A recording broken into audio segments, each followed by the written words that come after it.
We're on the air. We're We're live. live. We're live.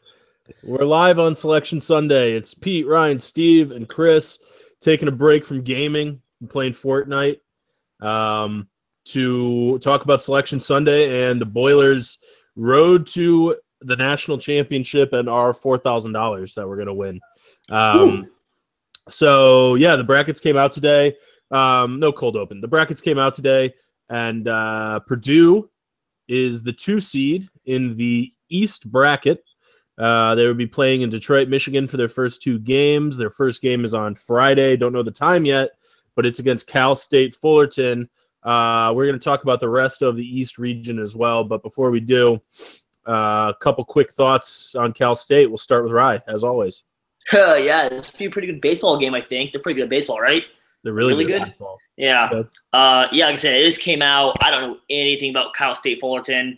Their record's all right. I mean, a lot of these teams you see get these low seeds are like, 25-5, 27-5. They're like 20-10. So they're not – I'm guessing they're probably a 3 or 4 seed, got the automatic bid, and they got us. Should be a pretty easy game. I mean, it's a 2-15 seed. It's in Detroit. I don't have much more to say than that. Yeah. Chris? Yes, they've played a few ranked teams. At the beginning of their schedule, they played USC and St. Mary's, who are those still neither of those teams? teams made the tournament. No. Okay, so yeah. Well, they lost. USC doubled them up, and they lost to St. Mary's by a lot. But they did beat Harvard, and Purdue likes to call itself the Harvard of the Midwest. Oh man! So we're fucked. There's a lot to follow here. Yeah. So in a roundabout way, we might be fucked in this game. So that's something to look for. If it's going to happen, it's because we call ourselves the Harvard of the Midwest. So maybe we stop that. Yeah. Well, Harvard also didn't make the tournament. They lost to Penn. So they have not beaten a tournament team. Peter. Yeah, I mean, they're not a good basketball school. They don't shoot well from 3. They don't rebound a whole lot. So I don't know. They have one good guard, Kyle Allman. Yeah, he's their top. He averages like 20 a game. Yeah, and he's pretty good, it looks like, but I mean, they got 4th in the Big West. Like it's exactly. Not they're not size wise, do they have anybody big? I don't know. It doesn't show the heights next to him, so I'm not sure, but probably not, which could be good and also could be bad. So I don't know. Yeah, that is true. That is a good point. But I mean, their center is 6'9". Yeah, I'm gonna assume they don't have like the athletes like Michigan or Michigan State does when they can kind of go smaller against us. So I think the size should definitely be to our advantage in this game. Yeah, they look like a pretty young team. They only have 1 senior on the roster. So I'm assuming there's not a whole lot of experience in big games. Obviously, I mean, Purdue's going to win this game. I don't think anybody is calling the upset alert on this one like we were for or like people were for Little Rock. Purdue's going to win this game. They're probably going to win this game by a lot of points. People get back on track like Vince, get Haas, warmed up, get him going, get Carson. It'll just be good to get the team going again, I guess, after being off for a week. To play a crappy team like this is a good thing. I don't think Cal State has any chance of actually staying in the game unless this Kyle Allman guy drops, 40 points, or something like that, some sort of Josh Hagens situation. I just don't see Cal State really keeping it close. So we'll just move it up, I guess, to the next possible game that Purdue is going to play, which will be on Sunday in Detroit. And it'll be against the winner of Arkansas and Butler. So I guess your picks on Arkansas and Butler, and then can Purdue beat whichever one you pick? We'll start with Rye. Yeah, no, that's a pretty intriguing matchup, honestly. Butler, it's a weird team. They can beat teams like Villanova, and then they can get absolutely blown the doors off, like by us, and like the game we all went to.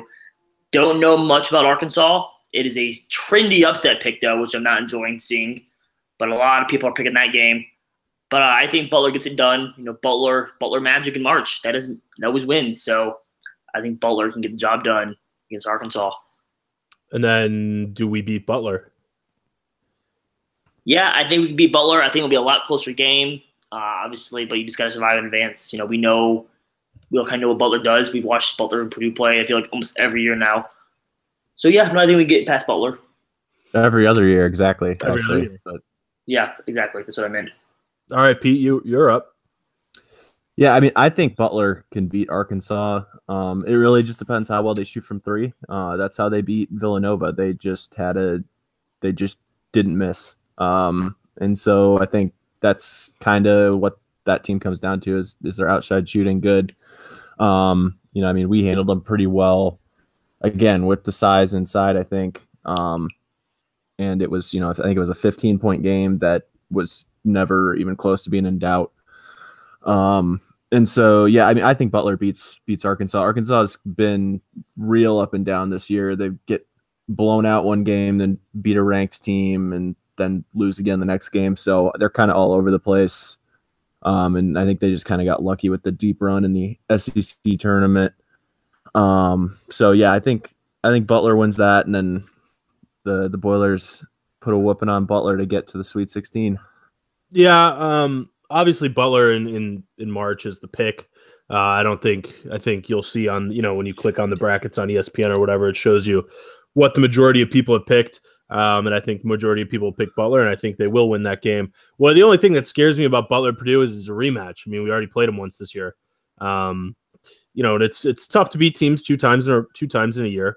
But it can be done. Obviously, we beat Michigan 2 times in a year, and Butler has big problems with our size and our shooting and athleticism, and we're a bad matchup for Butler, I think, is what it comes down to. We always talk about teams that are a bad matchup for Purdue, but I think we're a bad matchup for Butler, so that certainly plays into our favor. But I'm sure it'll be a close game. The 10-2s, 7-2s, that's normally a pretty good game because the 7-10s are normally big teams. Obviously, Arkansas and Butler are big schools, big teams, at least in the college basketball sense with Butler. So it'll be a close game, I think, on Sunday, but I think Purdue's got the Sweet 16. I think they've earned a pretty easy path, an easier path than last year, certainly, with Vermont and Iowa State.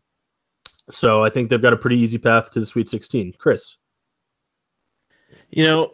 I would say Butler's going to win this game, but I mean, Arkansas is the hot team right now, and that's what it is in tournaments. Whoever comes in hot normally stays hot and then can make a little bit of a run, at least at the beginning.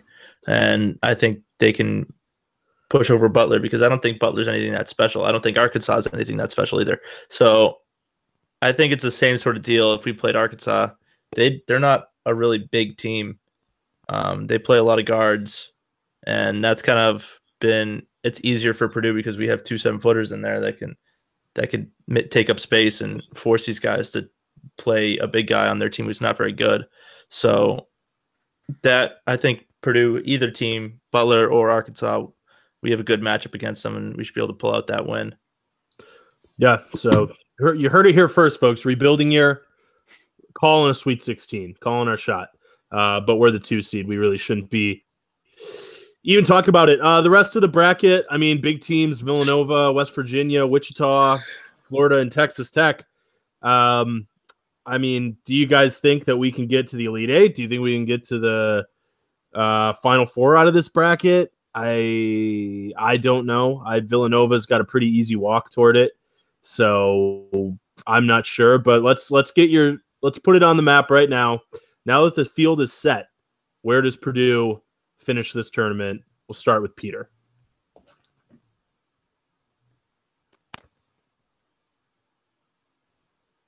Or not. Or we'll start with Ryan. Yeah, I mean, all depends on how it plays out. To Chris's point, I don't know anything about Arkansas, but apparently it's an absolutely terrible matchup. So I am a little afraid of Arkansas of playing them. Like I said, don't know anything, but when all of Twitter is against it and Seth Davis picks Arkansas in the first 10 seconds that gets revealed, that's never a good sign. Oh, he picked Arkansas to go to the Sweet 16? That bracket popped up, and then seconds, he goes, I like Arkansas immediately. And all of Twitter's kind of, it's a pretty trendy upset pick right now is the Arkansas-Purdue game.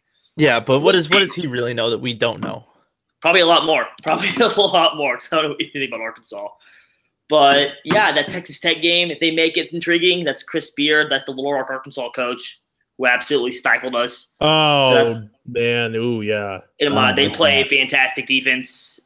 They kind of struggled towards the end of the year because their best player, who is honestly maybe a Player of the Year candidate, got hurt and hasn't been quite the same since. So they kind of came down sluggish there. But I can think we definitely make it. I do think we make the Sweet 16 and get bounced by whoever we play, just because until Pater makes it to an Elite Eight, I'll never pick Purdue to make it an Elite Eight. So I think the most intriguing game in our bracket is that West Virginia-Villanova matchup. One, because I think Villanova is just the best all-around team. And I think West Virginia plays the interesting style of basketball with the press. So I think it's a pretty fun, interesting game to watch. Yeah, that will be a good game, but I also think that Villanova will have 4 or 5 days to get ready for West Virginia. West Virginia in the tournament, I feel like their strength is that if you don't have a lot of time to prepare. No, yeah, it is. It messes you up. The second Nova's got guards, which is what you need because you need people who can handle the ball. Villanova is like the only team I know right now that actually plays 5 guards at one time. But it should be a fun game anyways. 5 guards at once? Yeah, sometimes Mikal Bridges, who's like 6'8", they put him at the 5, and when he goes to the NBA, he's going to be like a 2 guard. So yeah, they will go on there and they'll play 5, guards/forwards. That's not good for Purdue, but no, it's terrible matchup for Purdue if it goes that far. Peter, we were talking. You kind of left the chat there for a little bit, but how far now that the field's set? How far does Purdue get in this NCAA tournament? Yeah, I mean, I think realistically, there's a good chance to get to the Elite Eight. I mean, like Ryan said, Texas Tech's a good team, but they're not.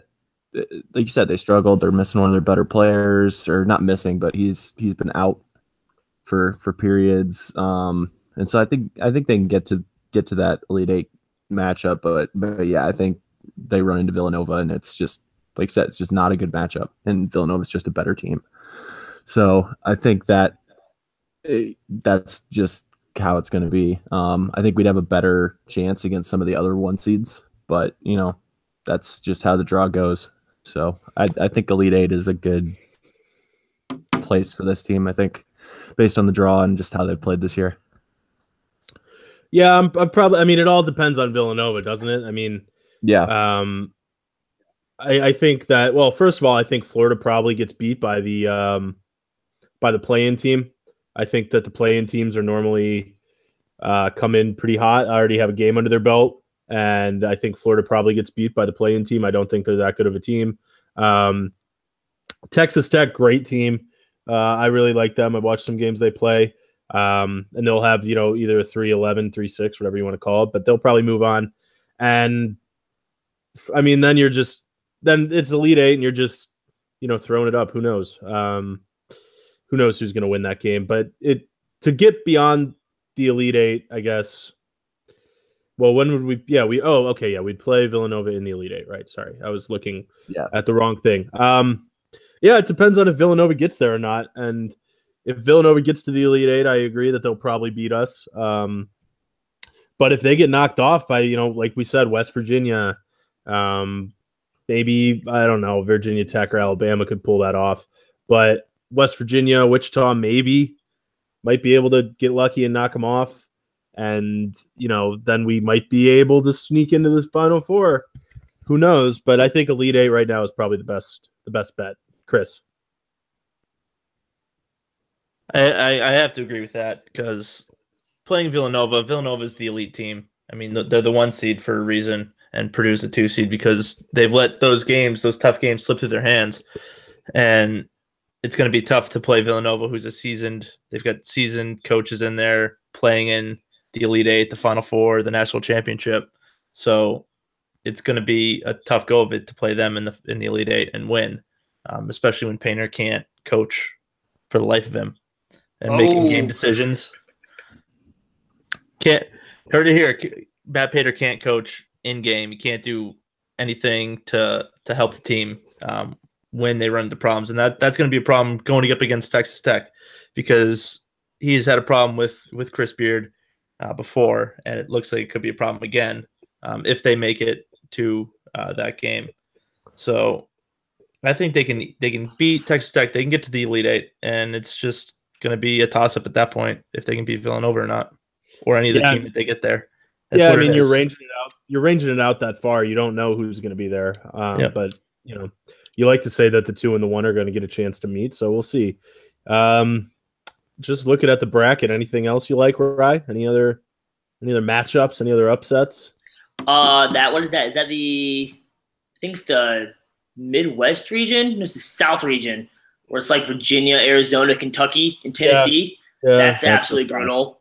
Virginia gets the number 1 overall seed, and they're going to play Arizona or Kentucky. That's brutal.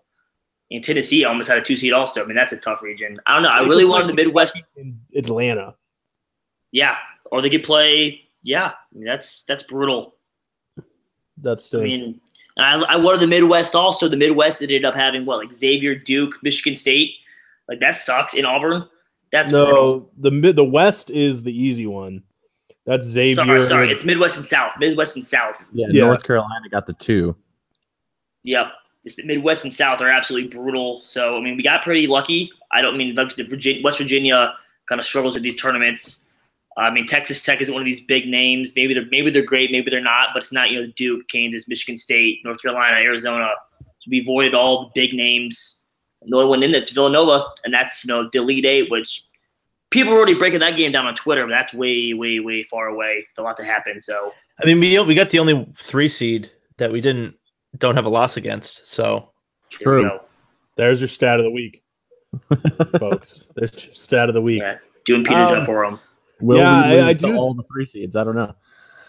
I do think that we got the easiest bracket, the easiest region. Yeah. I mean, maybe Duke, but they have to play Michigan State, like UNC, Michigan. Like we got a pretty good draw. No, it is. Don't sleep on Oklahoma and Rhode Island either. I mean, if there's I'm absolutely sleeping on Oklahoma. Oklahoma is so overrated. Hot trash. They are. Yeah, they are terrible. A bad team. Second half Arizona State. Don't sleep on Rhode Island then. Rhode Island's actually sleep on Rhode Island. They've been a top 25 team for. Yeah, they lost to Davidson, but no, we got the easiest break, and nobody can say that the committee hates us or anything like that, and I don't know if anybody is saying that, but I mean, if you can't get through Arkansas or Butler,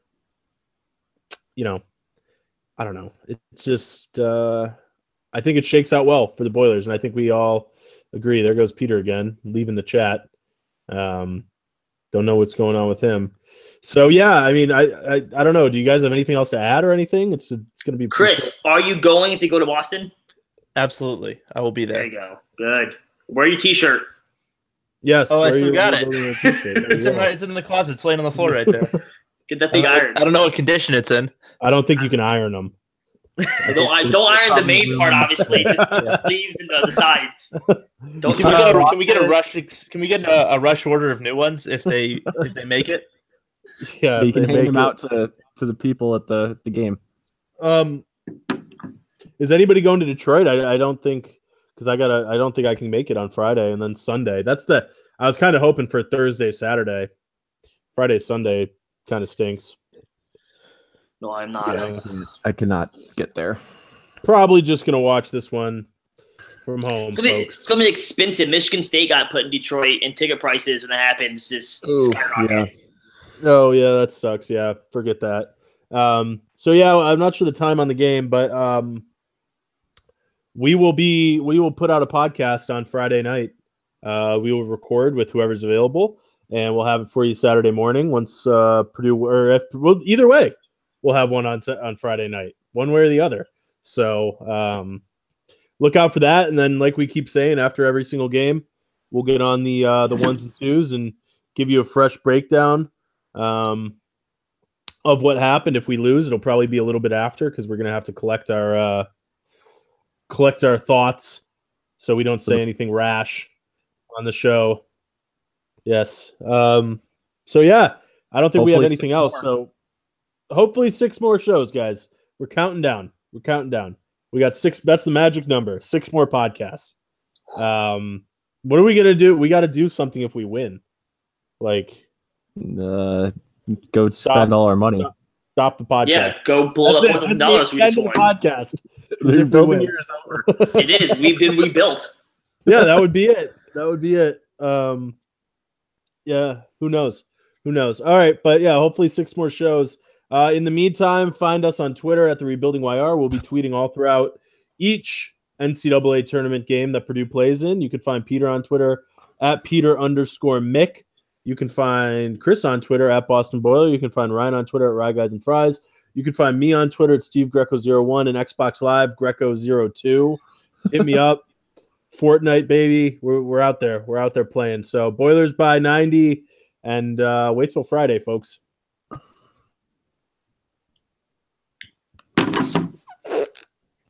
All right.